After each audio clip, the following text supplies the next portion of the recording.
It's a Bledger production. Young change again. Ayo Bledger again. Ndizo zvavari vanwava. Chimbosiya nditende Mwari, chimbosiya nditende mafanzi yangu. Ndoda kutenda Mwari vekumusoro, ndivo vega vanotura mutoro. Ndakatanga ndiri munhu wemutoriro, but iko zvino ndava wekumusoro. Ndoda kutenda Mwari vekumusoro, ndivo vega vanotura mutoro. Ndakatanga ndiri munhu wemutoriro, but iko zvino ndava wekumusoro. Ndoda kutenda mafanzi makasimbisa, ngoma iko zvino ndakubvirisa. Ngoma dzangu dzakurira kwese, Midlands ngoma yakudaira. Ngoti again vese vakusimbisa, saka musandisiye mafanzi yangu.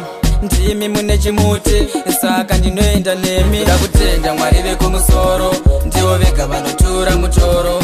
Ndakatanga ndiri munhu wemutoriro, but iko zvino ndava wekumusoro. Ndoda kutenda Mwari vekumusoro, ndivo vega vanotura mutoro.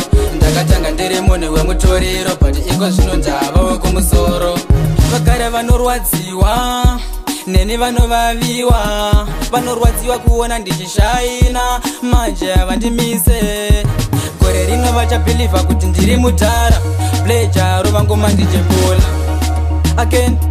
Again, ngodaro mafanzi akutenda Mwari vekumusoro, ndivo vega vanotura mutoro.